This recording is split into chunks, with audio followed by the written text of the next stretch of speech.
오늘 말씀은 빌립보서 2장 5절 말씀입니다.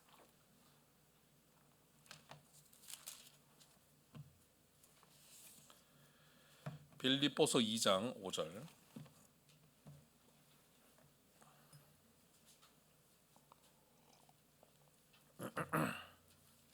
우리 한 목소리로 함께 읽어볼까요? 시작. 너희 안에 이 마음을 품으라. 곧 그리스도 예수의 마음이니. 아멘. 오늘 이 말씀으로 나를 움직이게 하는 에너지, 질투와 보답, 아분의 1과 삼총사. 제목이 엄청 기네요. 이런 제목으로 함께 말씀을 나누겠습니다. 나를 움직이게 하는 에너지.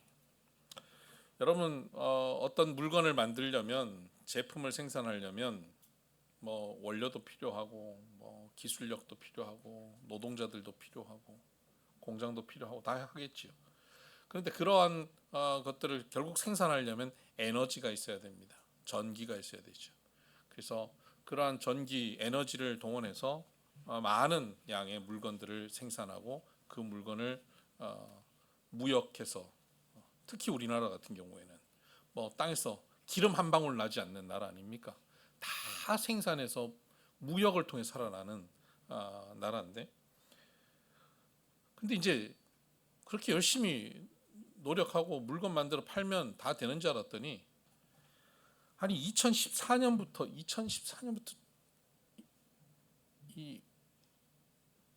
그 세계 움직임이 좀 달라지기 시작했어요. 그리고 2020년 들어가면서 굉장히 많은 변화가 일어납니다. 뭐냐면 물건을 만들어도 그 물건을 만드는 데 들어가는 에너지가 화석 에너지인지 탄소 배출하는 에너지인지 아니면 탄소 배출하지 않은 에너지인지를 따지기 시작하겠다는 겁니다.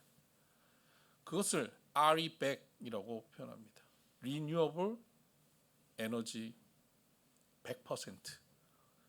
이겁니다. RE100. 그러니까 다시 재생하는 에너지를 가지고 물건을 만들어야 한다는 겁니다. 이게 이제 갈수록 시간이 흘러가면 갈수록 여기 가입하는 글로벌 기업들이 많아지고, 현재는 지금 글로벌 기업들이 한 400개 정도 가입되어 있고요. 근데 이제 이런 기업들이 많아지면서 서로 무역을 하면서 RE100 에너지를 통해서 사용하지 않는 물건에는 탄소세를 적용하는 겁니다. 같은 1,000원짜리를 만들었는데 RE100 에너지가 아니면 탄소세 1,200원, 200원을 적용해서 1,200원 내야 되는 거죠. 그러면 이 재생에너지를 사용하지 않는 기업은 경쟁력이 있어 밀릴 수밖에 없습니다. 안 되는 겁니다. 그래서 재생에너지에 대해서 지금 전 세계가 신경을 쓰고 있는 겁니다. 그런데 이 어떤 에너지를 쓰느냐, 여기에 있어서 지금 현대 기업의 문제만이 아니라 하나님 나라를 이루는데도 어떤 에너지를 쓰느냐가 굉장히 중요하다는 것을 성경은 말씀하고 있습니다. 오늘 우리는 이 땅을 살면서 사업도 하고 또 다른 사람들 돕기도 하고 자아실현도 하고 의미 있는 삶을 살아가려고 애를 쓰고 삽니다. 그런데 겉으로 보이는 그런 어떤 결과물들이 삐까뻔쩍해 보이고, 저 사람 성공했다 생각이 들고, 저 사람 대외적으로 아주 주변 사람들 잘 돌본다, 사랑을 실천한다 보여도 그 안에 에너지가 무엇으로 했느냐가 중요하다는 겁니다.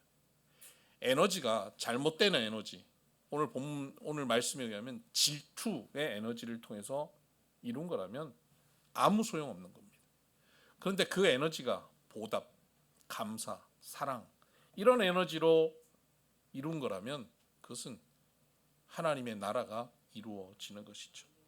신앙에도 이 RE100이 적용된다는 겁니다. 신앙에도 하나님이 원하시는 에너지로 일을 해야 한다 하는 것이죠. 그런데 이 세상, 하나님 나라가 아닌 이 세상은 어떤 에너지로 주로 일을 하냐면, 여러분 이 세상에서 제일 강력한 에너지가 뭡니까? 사람들이 쓰는 에너지 중에 그건 질투입니다. 시기, 질투요. 애들도요, 질투로부터 시작합니다. 가만 보면 우리 집에 장난감이 이렇게 있어요. 평소엔 거들떠 보지도 않는데 누가 왔어요. 와가지고 그 장난감을 만지고 가지고 놀라 그러면 갑자기 세상에서 그 장난감이 가장 소중한 게 되는 거예요. 웃으시는 거 보니까 여러분들도 그러셨나 봅니다. 그게 뭡니까? 그게 질투입니다. 라캉이라고 하는 철학자는 사람의 욕망은 내가 원하는 것을 욕망하는 것이 아니라 타인의 욕망을 욕망한다 이렇게 표현합니다. 딴 사람이 원하고 딴 사람이 바라는 것을 내가 바라게 되는 거예요. 그러니까 경쟁할 수밖에 없는 것이죠. 저 오빠 별로 신경도 안 썼는데 내 친구가 그 오빠를 좋아한다는 얘기를 듣는 순간 남중이는 아깝고 이러면서 이제 그 오빠를 관리하기 시작하는 거예요. 여러분 처녀 시절에 안 하셨나요? 이게 다 질투입니다. 질투와 시기. 여기서 경쟁이 만들어집니다. 우리 칭찬을 해도 이 질투를 유발하는 칭찬을 하는 겁니다. 야, 네 형보다 100배 낫다. 이렇게. 야, 네 동생보다 네가 훨씬 잘한다. 그냥 어유 잘하네 이거보다 누구를 이렇게 딱 지적해서 얘기해줘야 진짜 잘하는구나 이렇게 느끼는 겁니다. 우리 목사님 너무 훌륭하세요. 우리 목사님 저기 누구보다 훨씬 나아요. 이래야 제가 기분이 확 좋아지는 거예요. 이게 뭐냐면 이게 시기와 질투가 우리 마음속에 강력한 에너지이기 때문에 그렇습니다. 경쟁하는 겁니다. 아브넬이라고 하는 인물이 있습니다. 이 사람은 사울 왕의 아주 충성된 신하입니다. 사울의 사촌인데요. 사울이 왕이 된 이후에 그의 곁을 지킵니다. 그의 죽음의 자리도 지켰고요. 그리고 그가 죽고 난 다음 그의 아들 이스보셋이라고 하는 아들을 옹립해서 왕으로 세우고 그 왕위를 이어가는 철저하게 사울 왕가를 위해서 헌신한 충성된 사람입니다. 거의 그가 그런 정권의 중심에 서서 제2인자로 살았던 세월이 47년 가까이 됩니다. 그러니까 그의 인생은 그때 당시 사람들이 볼 때는 굉장히 성공한 인생입니다. 특별히 그는 나중에 죽었을 때 장례도 성대하게 치릅니다. 다윗 왕이 통곡하여 울면서 그의 장례를 치릅니다. 아마 사람들이 그의 인생을 이렇게 살펴보면서 얘기할 때 아브넬처럼 살면 후회가 없겠다. 한이 없겠다. 저렇게 떵떵거리고 평생 권력의 정점에서 저렇게 살 수 있다면 얼마나 좋을까. 하고 싶은 거 다 하고 가진 거 다 가질 수 있고. 그런데 아브넬이 과연 그의 인생이 그렇게 행복하고 즐겁고 하나님께서 기뻐하시는 인생을 살았을까 하는 겁니다. 사실 아브넬은 한 30년 가까이 그는 사울 옆에서 군대 장관으로 잘 걸어왔습니다. 그런데 어느 날 전쟁에 나갔는데 이 블레셋의 골리앗이라고 하는 장군이 등장한 겁니다. 그 골리앗이라고 하는 장군이 어마어마한 기골의 장대한 장군인데 아무도 나서지 못합니다. 군대 장관이었던 아브넬은 더 부담스러웠겠죠. 그런데 어디 총구석에서 굴러먹다 온 갑옷도 없는 전쟁도 한 번도 치러보지 않는 조그만한 소년 하나가 등장하더니 나가지고 돌을 던져서 골리앗을 넘어뜨리는 겁니다. 사울 왕이 물어봅니다. 야, 제가 누구냐? 했더니 아브넬이 저도 잘 모르겠는데요. 듣보잡인 것이죠. 듣보잡 아시죠? 듣지도 보지도 못한 잡놈. 네. 듣보잡이었던 겁니다. 그래서 데려와서 보니까 이세의 아들 다윗인데 이렇쿵 저렇쿵 얘기를 하는 거예요. 그러더니 얘를 중용합니다. 군대의 어떤 중요한 역할을 맡겨서 보내는 곳마다 전쟁에서 이기는 거예요. 사울 왕이 기분이 좋을까요, 안 좋을까요? 아브넬이 기분이 좋을까요, 안 좋을까요? 너무 좋은 겁니다. 너무 이 아이를 사랑하게 된 겁니다. 사울과 아브넬이 만나면 다윗 저 녀석 정말 신통하다고 그랬지 않겠어요? 그래서 사울이 신통하지. 야, 저놈 좀 더 올려주자. 그래서 계급을 올려줍니다. 또 올려줍니다. 나중에는 군대의 장으로, 군대 장관으로 세웁니다. 당시에 군대 장관이 누구였을까요? 아브넬입니다. 그러니까 아브넬이 실각하고 다윗이 그 자리에 올라가는 겁니다. 여기서 제일 기분 나쁠 사람이 누굽니까? 아브넬입니다. 성경에 보면 그를 군대의 장으로 삼았는데 사울의 모든 신하가 좋게 여겼더라라고 기록되어 있습니다. 근데 그 모든 신하 중에 빠진 사람이 누굴까요? 아브넬이에요. 아브넬은 좋게 여기지 못합니다. 그리고는 그 이후에 다윗을 그렇게 사랑하고 아꼈던 사울이 점점 변질합니다. 다윗을 사람들이 좋아하고 다윗을 점점 높이는 것을 사울 왕이 질투하다가 결국 다윗을 주목하여 봤다, 이렇게 성경은 기록하는데요. 여러분, 질투하면 어떻게 봅니까? 이렇게 째려봅니다. 아래로. 시기 질투. 잘났네. 이렇게. 여러분, 안 한 것처럼 그렇게 쳐다보는 거예요. 이 사울 왕은 다윗을 그렇게 쳐다보기 시작한 겁니다. 그리고는 그때부터 10년 동안 다윗을 죽이는 데 인생을 겁니다. 나라가 파탄에 이릅니다. 결국은 그 끝에 사울 왕은 전쟁에서 죽임을 당하고 실패하는 왕으로 끝납니다. 그때 사울 왕 옆에서 다윗을 죽이는데 적극적으로 나서서 함께 그 자리를 지켰던 사람이 누굴까요? 다윗이 군대 장관에 쫓겨나고 난 다음 다시 그 군대 장관의 자리에 차지하게 된 아브넬입니다. 아브넬은 처음 군대 장관에 쫓겨나고 다윗이 올라가고 모두가 다윗을 칭송할 때 아브넬 마음속에 질투와 시기가 일어나기 시작한 거죠. 경쟁이 일어납니다. 저놈 내 자리를 빼앗아? 저 머리에 피도 안 마른 게, 호적에 잉크도 안 마른 놈이 이러고 나간 겁니다. 저 어디 근본도 없는 놈이. 그리고는 그 다윗을 죽이기 위해서, 다윗을 몰아내기 위해서 방법을 동원하겠죠. 그게 뭘까요? 절대 권력이었던 사울 왕의 눈밖에 나게 하는 것입니다. 예루살렘의 이스라엘의 여인들이 사울은 천천히요 다윗은 만만히로다 이렇게 노래를 합니다. 근데 사울 왕이 무슨 그 여인들의 노래를 그렇게 들으러 다녔겠습니까? 시중에 들리는 노래들을 거기에 사울 왕에게 전달하는 사람이 있어야 됩니다. 한 번 듣고 지나간 게 아니라 그걸 계속 얘기하는 겁니다. 때마다 일마다 그 이야기를 하면서 다윗 조심해야 됩니다 라고 하는 사람이 생기는 겁니다.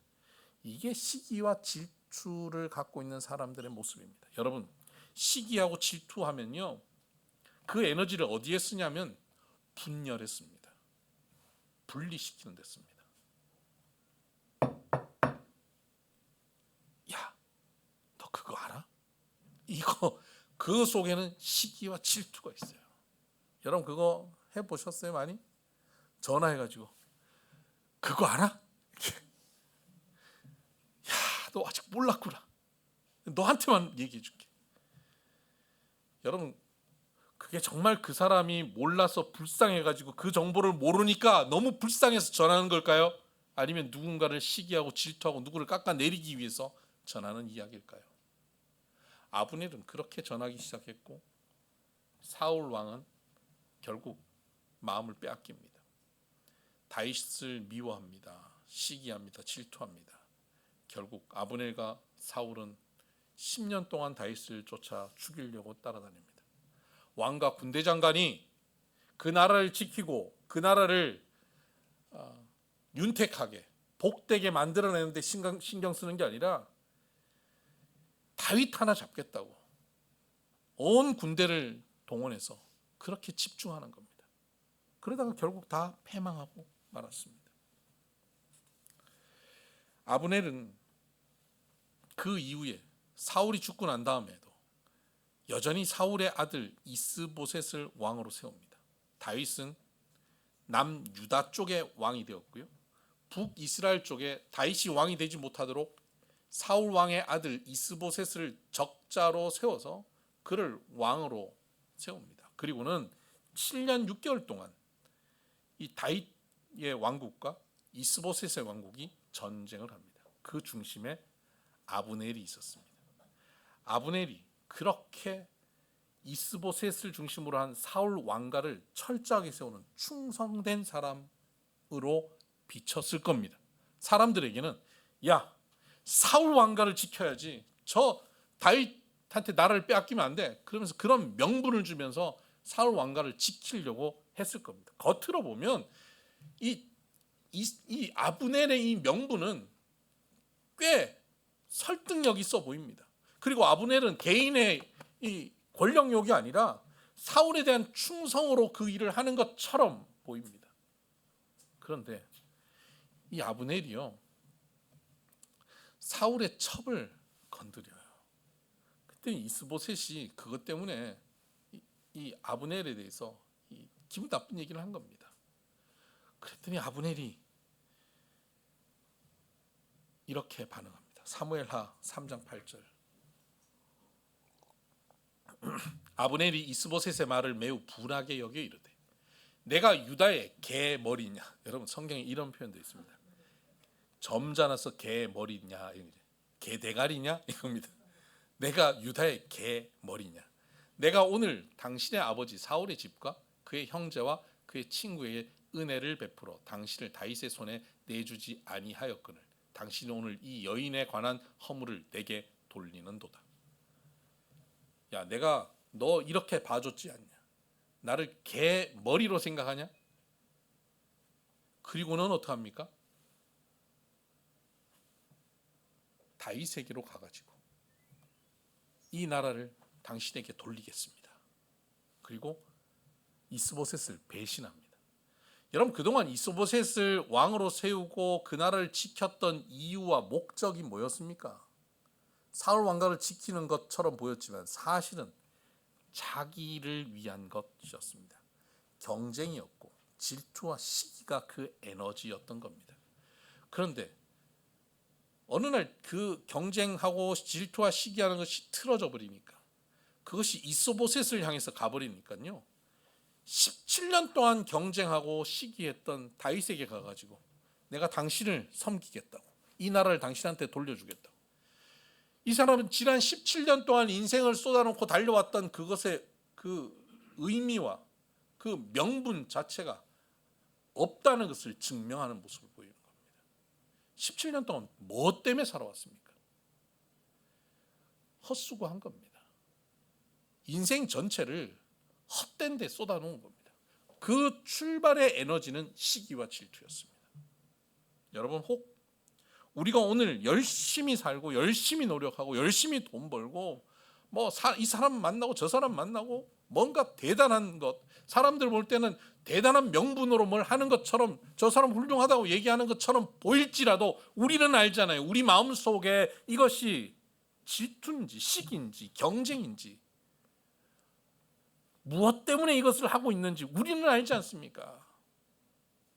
그것을 향해서 수십 년을 달려가는 헛된 인생이 되지 않아야 한다는 겁니다.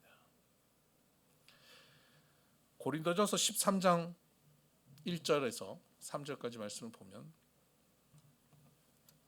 내가 사람의 방언과 천사의 말을 할지라도, 사람의 방언 천사의 말을 하는 것 굉장히 훌륭한 일인데 사랑이 없으면 소리나는 구리와 울리는 꽹과리가 되고, 내가 예언하는 능력이 있어 모든 비밀과 모든 지식을 알고 또 산을 옮길 만한 모든 믿음이 있을지라도, 어마어마한 능력이 내게 있어도 사랑이 없으면 내가 아무것도 아니요. 3절, 내가 내게 있는 모든 것으로 구제하고 또 내 몸을 불사르게 내줄지라도, 얼마나 헌신하는 겁니까? 희생하는 것인데 사랑이 없으면 내게 아무 유익이 없느니라. 여러분, 영적인 어떤 무언가를 하고 어떤 대단한 능력이 있는 무언가를 하고 그리고 남들을 위해서 헌신하는, 남들 보기에 좋은 무언가를 해도요, 그 안에 사랑이 없을 수 있다라는 겁니다. 겉으로는 사랑 얘기하지만 그 안에 사랑 아닌 것으로 할 수 있다는 겁니다. 사랑 아닌 것 뭘까요? 시기와 질투와 경쟁입니다. 이 세상을 움직이는 가장 강력한 힘이 이것입니다. 심지어 교회 안에서 전도를 하는 일, 무슨 찬양 대회를 하는 일, 뭐 봉사를 하는 일, 이런 걸 해도요, 우리 교회는 없죠.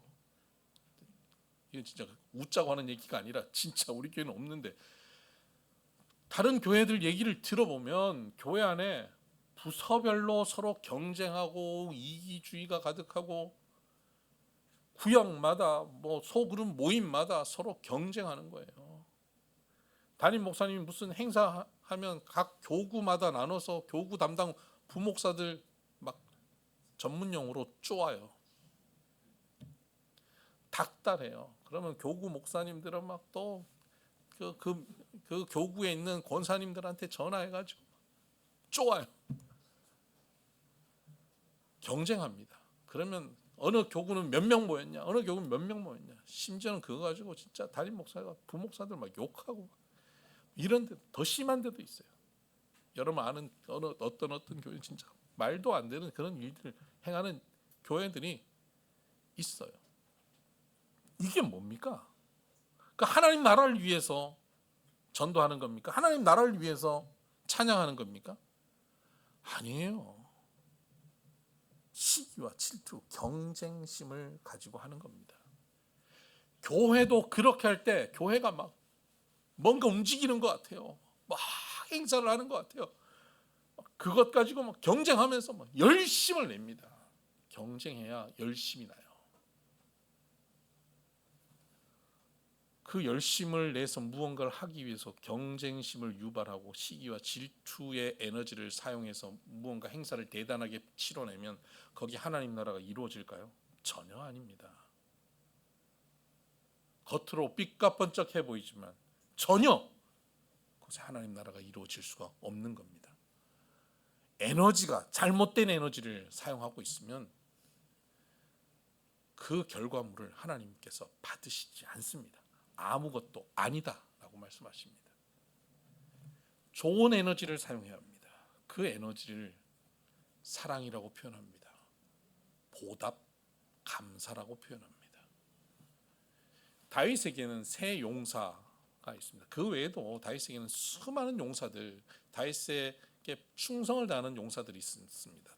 사울에게 아브넬 같은 용사가 아니라 다윗에게 있는 용사는 경쟁하고 시기와 질투로 가는 용사가 아니었습니다. 보답하는 용사들이었습니다. 그 대표적인 사건이 역대상 11장 18절 이하에 나와 있습니다. 18절 같이 한번 읽어보십시다. 시작.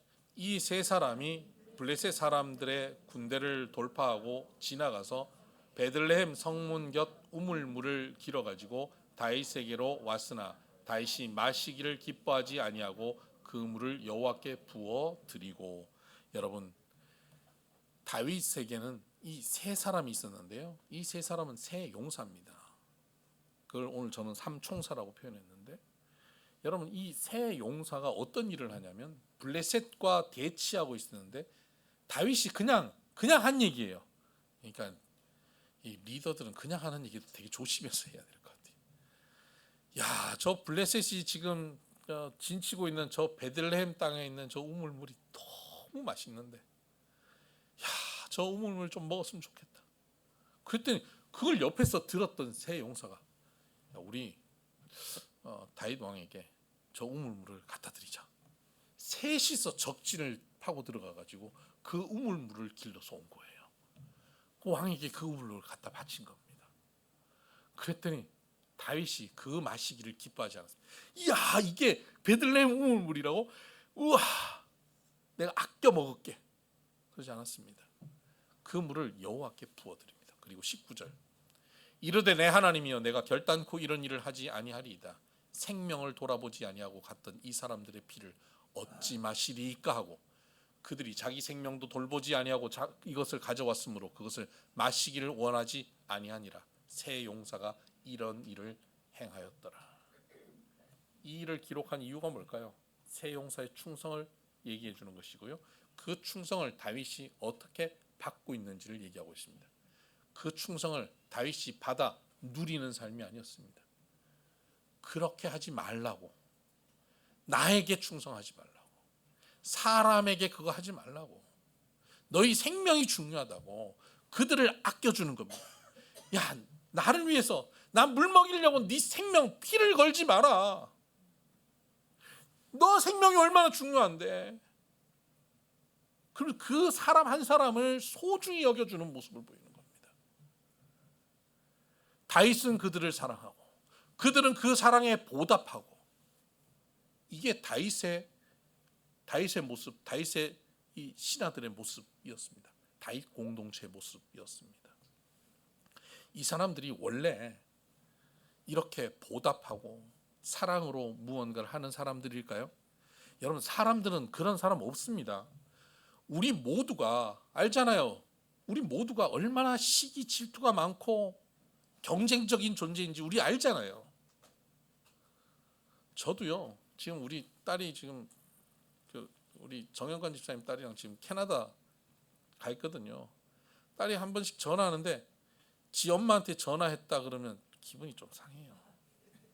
저한테 전화하면 막 나한테 전화 왔는데 이렇게 자랑해요.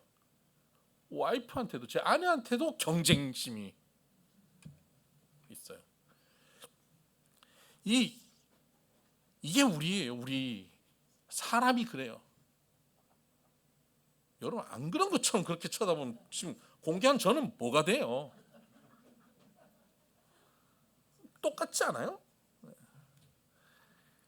이 경쟁하는 마음, 질투와 시기하는 마음이 우리에게 가득 있어요. 다윗의 부하들도 그랬을 겁니다. 그런 사람들입니다. 그런데 그 공동체가 바뀝니다. 그 공동체의 문화가 바뀌어버려요.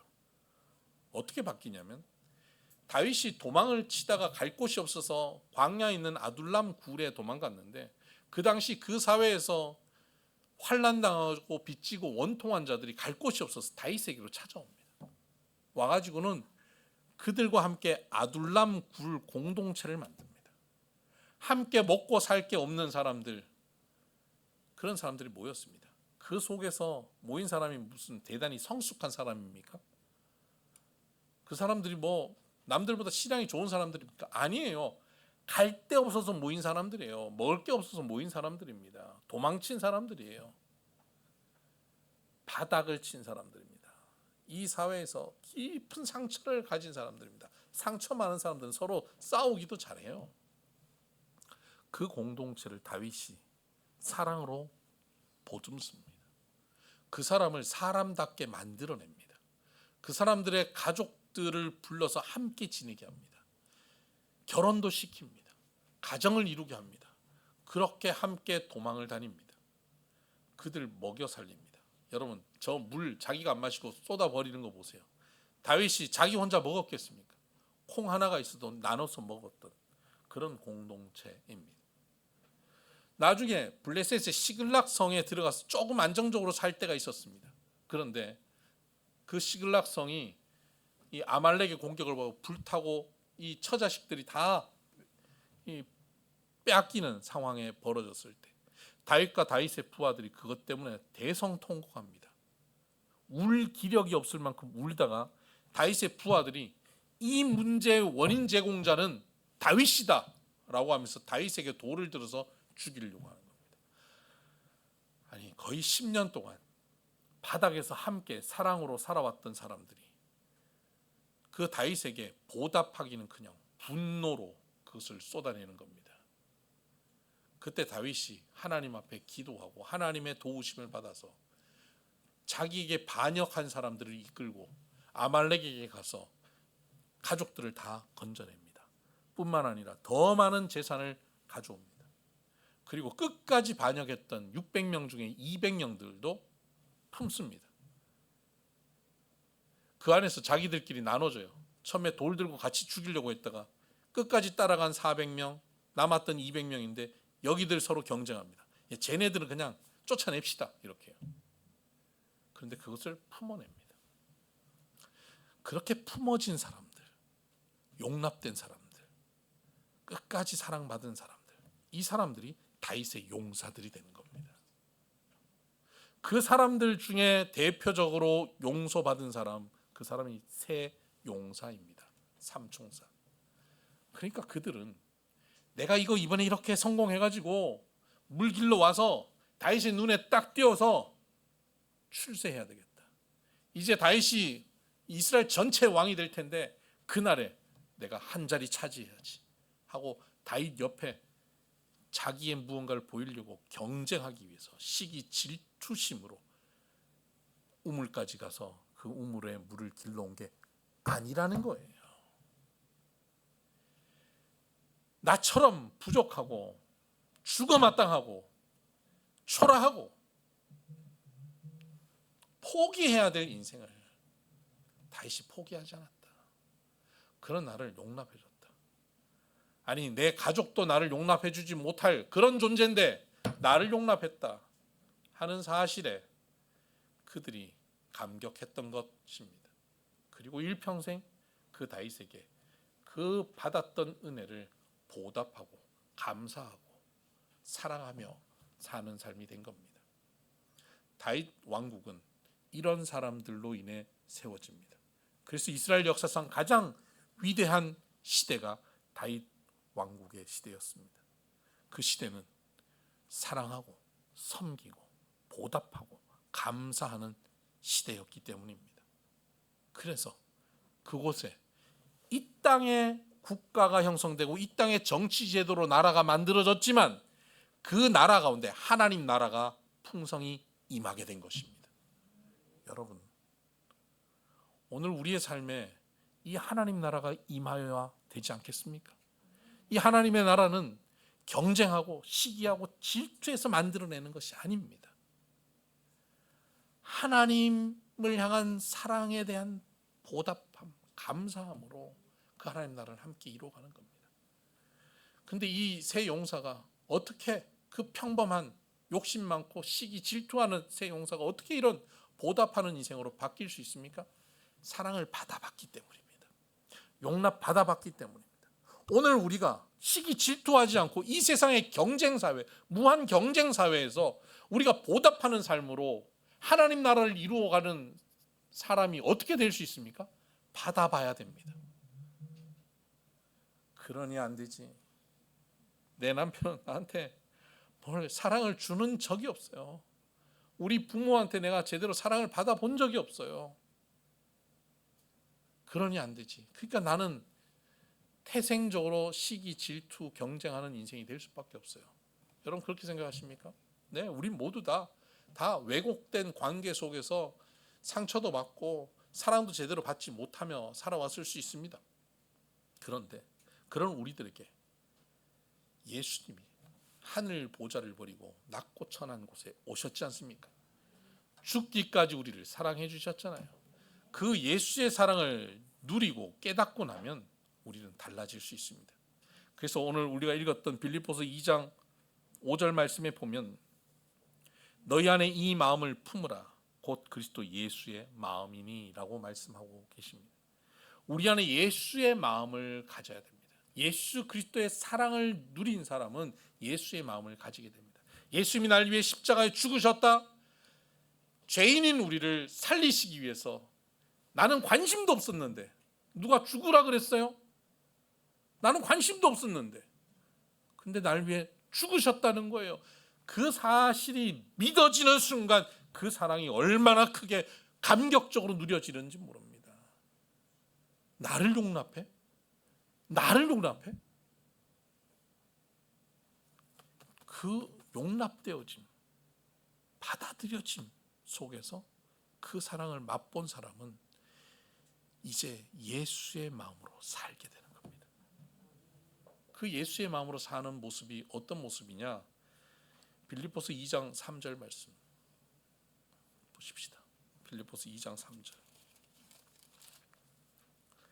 아무 일에든지 다툼이나 허영으로 하지 말고 오직 겸손한 마음으로 각각 자기보다 남을 낮게 여기고 그랬습니다. 다툼이나 허영, 시기, 질투, 경쟁 아니라는 거예요. 무슨 일을 해도 그렇게 하지 말고 자기보다 남을 낮게 여기라. 나보다 남을 높여주라는 겁니다. 인정하라는 겁니다. 그게 예수님의 마음이었습니다. 예수님은 가장 낮은 데 오셔서 우리를 높여주십니다. 제자들의 발을 씻겨 주셨습니다. 이 마음을 품고 살아가라는 겁니다. 그럴 때 우리의 가정이나 우리의 교회에 다윗 왕국 같은 하나님 나라가 이루어지는 겁니다. 여러분, 우리는 예수님의 몸, 교회입니다. 교회에 와서 우리가 무엇을 누려야 됩니까? 예수님의 이 낮아짐의 사랑을 누려야 하는 겁니다. 교회는 건물이 아닙니다. 교회는 무슨 행정 조직이 아닙니다. 교회는 예수님의 몸, 유기체, 생명체인 몸입니다. 오늘 우리가 이렇게 모였을 때 여기는 예수님의 몸을 경험하는 곳입니다. 예수님의 몸은 무엇 하십니까? 발을 씻어 주셨습니다. 아무도 인정하지 않았던 죄인과 세리와 창기를 받아주셨습니다. 용납하셨습니다. 그것이 예수님 몸입니다. 여러분, 세상에서는요, 잘 나가야, 돈이 있어야, 권세가 있어야, 예뻐야, 멋있어야, 근사해야, 능력이 있어야 사랑받고 인정받고 존중받습니다. 근데 그 사랑과 그 인정도 진짜는 아닙니다. 근데 그것을 받으려고 시기, 질투, 경쟁하며 그 자리에 계속 아브넬처럼 있으려고 하죠. 근데 교회는 그것이 아닙니다. 교회는 그냥 그 모습 그대로 용납하는 공동체입니다. 그 사람들을 뜯어 고치는 공동체가 아니에요. 김 집사, 나니까 얘기하니까 잘 들어, 기분 나쁘게 생각하지 말고 이거 이렇게 해, 그거 뜯어 고치는 것이 교회 아니라고요. 아니, 지 부모도 뜯어 고치지 못했는데 일주일에 한 번 만나는 사람이 어떻게 그거 한마디로 뜯어 고친다고 생각해요? 착각하지 마세요. 집에 있는 남편도 자식도 못 뜯어 고치면서 왜 교회에 와서 남의 집 남편이나 남의 집 아내를 뜯어 고치려고 그래요? 그냥 있는 그대로 용납하는 거예요. 아, 이건 좀 짜다. 그게 평생 그 맛으로 음식을 한 사람이에요. 그걸 짜다고 왜 표현합니까? 이건 싱겁네. 그거 왜 합니까? 그냥 일주일에 한 번 먹는 건데 이게 제일 맛있다 그러고 먹어야지요. 그렇지 않습니까? 교회는 그 용납하는 공동체예요. 남을 나보다 낫게 여기는 거예요. 내 입맛이 싱거운 거고 내 입맛이 짠 거지. 저 사람이 정상이다라고 인정하고 그 사람을 높여주는 거예요. 그것을 교회에서 하는 겁니다. 밖에 나가면 뭘 하면 사람들이 지적하고 아무리 해도 박수 쳤는데 뒤에 돌아오면 뒤에서 아래 위로 훑어보고 이런 세상 속에 우리가 살고 있잖아요. 경쟁하고 시기하고 질투하는 세상 속에 왜 교회에서도 그런 세상을 만들려고 하냐 이거예요. 교회는 그래서는 안 되는 겁니다. 교회는 예수님의 몸입니다. 다 받아들이는 겁니다. 너 잘했다. 훌륭하다. 네가 나보다 낫다. 라고 높여주는 겁니다. 가르치고 지적하는 게 아닙니다.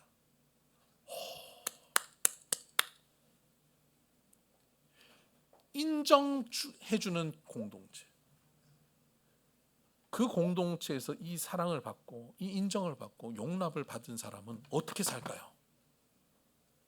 시기, 질투, 경쟁이라고는 세상의 가치관, 문화로 살지 않습니다. 자신이 받은 그 사랑, 그 용납, 그 인정, 그것을 흘려보내면서 합니다. 가족들에게 흘려보내고 직장 동료에게 흘려보냅니다. 그럼 사람들이 바라보겠죠. 그 사람을 보면서 저 사람은 누구길래 저 사랑을 실천할 수 있지? 저 사람 누구길래 경쟁하지 않고 시기하지 않고 질투하지 않고 저렇게 살 수 있지? 세상 사람들은 그게 어디서부터 나오는지 몰라서 이렇게도 표현합니다. 저 사람 보살이다, 보살. 저보고도 저 목사님 보살이야 이러는 성도가 있었다니까요. 여러분, 세상에서 보살이다 라고 얘기를 들을 수 있는 예수 그리스도의 사랑을 실천하는 그런 성도로 살아가십시다.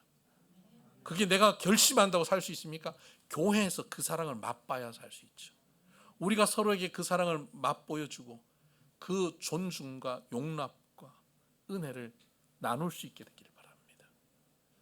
그래서 세상이 가지지 못한 가치관, 보답하고 감사하고 사랑하는 가치관으로 우리가 사는 공동체에 다윗 왕국 같은 하나님의 나라가 이루어지게 되기를 주의 이름으로 축복합니다. 기도하십시다.